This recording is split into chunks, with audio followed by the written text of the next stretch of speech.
everybody, and welcome to Teen Reads Out Loud. I'm Christina, the Youth Services Librarian at Dolley Madison Library, and today's Out Loud read is the book Cemetery Boys by Aiden Thomas. When his traditional Latinx family has problems accepting his true gender, Yadriel becomes determined to prove himself a real brujo. With the help of his cousin and best friend Maritza, he performs the quince ritual himself and then sets out to find the ghost of his murdered cousin and set it free. However, the ghost he summons is actually Julian Diaz, the school's resident bad boy, and Julian is not about to go quietly into death.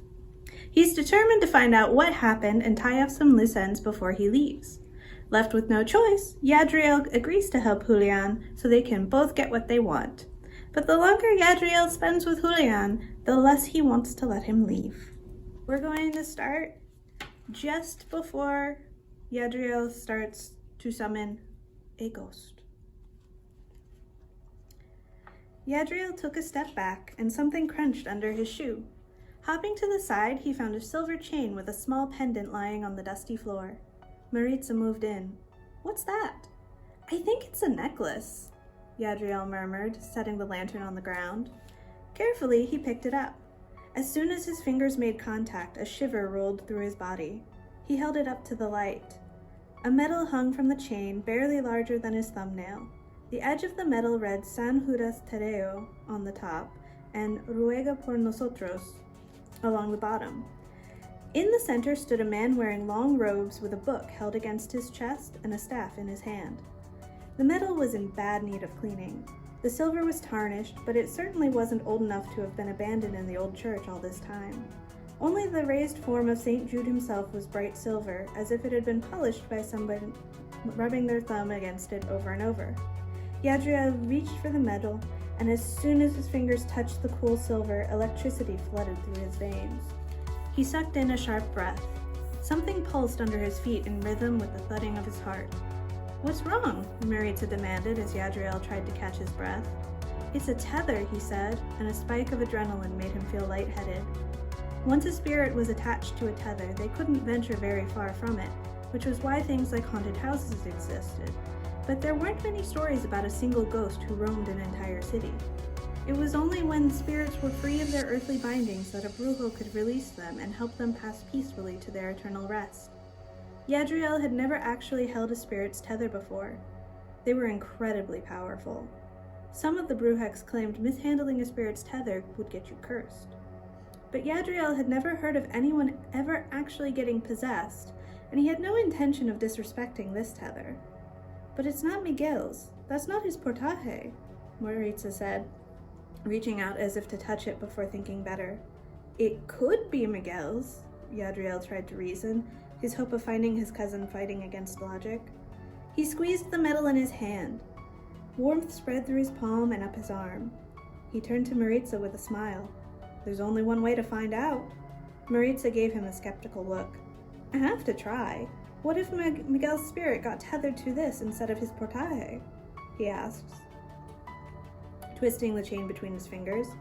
"It might be attached to someone who's gone maligno," Maritza said, casting a pointed look around the dilapidated church. "Then it's a good thing I've got this, isn't it?" Yadriel said, pulling out his portaje. Maritza eyed the dagger, but then grinned.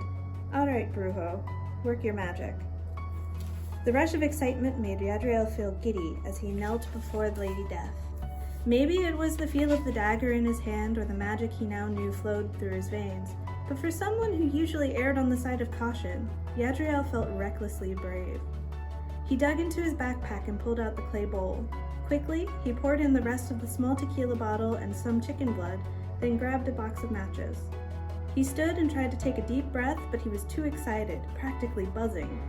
His palms were sweaty, making it difficult to light the match, but it finally caught. He glanced over at Maritza, and she nodded encouragingly. Yadriel had seen his father summon a spirit. He knew what to do and how to do it. He just needed to say the words. The flame inched toward Yadriel's fingers. There was no time left to second guess. He held out his arm, the metal hanging from the chain looped around his hand. It glinted in the dim light. "Te!" Yadriel cleared his throat, trying to breathe around the lump that had formed. "Te invoco, espiritu." He dropped the match into the bowl. For a second, it sizzled in the blood and alcohol before there was an explosion of heat and golden light. Yadriel sprang back, choking on the smoke. The fire in the bowl burned calmly, casting orange light over a boy. He was doubled over on his hands and knees before the statue of Lady Death, clutching his chest. Yadriel could hardly believe his eyes. It worked! The spirit's face was screwed up tight in a grimace, his fingers knotted in the material of his shirt. He wore a hooded black leather jacket over a white tee, faded jeans, and a pair of Converse. "That's not Miguel," Maritza tried to whisper, but she'd never had a very good inside voice. Yadriel groaned and dragged a hand over his face.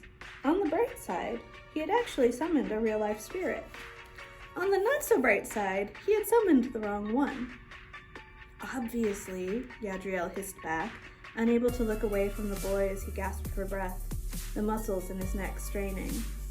He had that translucent quality around the edges like all spirits. The boy's eyes swung to them. He had a handsome but very angry face, his grimace now more of a sneer. "Well, at least it's not a maligno spirit," Maritza offered. The boy staggered to his feet, upright but unsteady. "Who the hell are you?" he snarled, dark eyes blazing, sharp as obsidian. Was Yadriel's unhelpful reply, suddenly unable to form a coherent sentence. "Where am I?" the boy barked, head tilting back as he took in their surroundings. "Am I in a church?" His attention swung back to Yadriel and Maritza with an accusing glare. "Who let me in a church?" Familiarity prickled at the back of Yadriel's mind, racing to place his strong features and booming voice. Well, you see," Yadriel stammered, not really sure how to explain their situation, but he wasn't given the chance to finish. The boy's eyes snagged on the necklace still dangling from Yadriel's hand. "Hey!"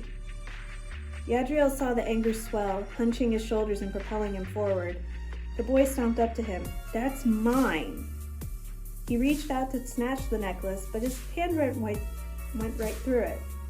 He tried again, and when his hand slid through it for a second time, he froze, blinked, and waved it back and forth. The boy's eyes went wide, and he let out a strangled shout, stumbling back. What? He stammered, looking between his hand and Yadriel Maritza. "The hell is this?" "Wow, this is really awkward," Yadriel said, scratching at the back of his neck. Maritza seemed less worried. "Well, there's no denying you're a brujo now," she said, circling the boy with keen interest. He scowled at her. "Who are you and what are you doing with my necklace?" he demanded, looking to Yadriel for answers. "Well, I used it to summon you," Yadriel tried. The boy arched a thick eyebrow. "Summon me?" "Yeah, we thought it belonged to Miguel." What was the gentlest way to tell someone they were dead? "Our cousin," Maritza specified. The boy didn't seem at all interested in who Miguel was. "It's mine," he insisted with a growl. "It's got my name on it, see?" he said, fingers curling in demand. Yadriel turned the medal over to find that a name had indeed been graved on the back. He blinked. "Oh." The delicate cursive letters read Julian Diaz. Yadriel's eyes went wide, snapping back to the boy's face. "Oh." Julian Diaz. He knew Julian Diaz. Or rather, knew of him. They went to high school together. It was a large school with more than 2,500 students, but Julian had a bit of a reputation. He ditched a lot, but when he was roaming the halls, it was hard not to notice him. He had the sort of presence that demanded everyone's attention without needing to ask. Julian was loud, rarely took things seriously, and was known for getting into trouble. He was hard to miss, attractive in a severe sort of way with that diamond-shaped face. He had a narrow, stubborn chin and a sharp voice that always seemed to cut through every other one in the quad. "What do you mean by summon?" Julian asked again. He was staring at his transparent palms, turning them over as if trying to solve a puzzle. "Do you happen to know how you got here?" Yadriel tried in an attempt at being tactful. Julian glared. "No," he snapped. "All I remember was walking down the street with my friends." He looked around as if trying to find them in the cold church. Then someone, he frowned. "Happened? I don't know, I just remember getting knocked over. Maybe I got jumped or something." Julian rubbed absently at the same point on his chest. "Then the next thing I knew, I was in this church with you two." 3 beats passed before Julian's eyes went wide. I died, didn't I? The fierceness was gone, leaving his voice small and weak. Am I dead? Yadriel winced and gave a small nod. Yeah. Julian stumbled back a step, his body wavering in and out of existence for a moment like a camera trying to focus. Oh, Jesus. He pressed both his hands against his face. My brother is gonna kill me. If you're interested in reading Cemetery Boys, you can check it out at your nearest Fairfax County Public Library or read it digitally through Overdrive and Libby apps.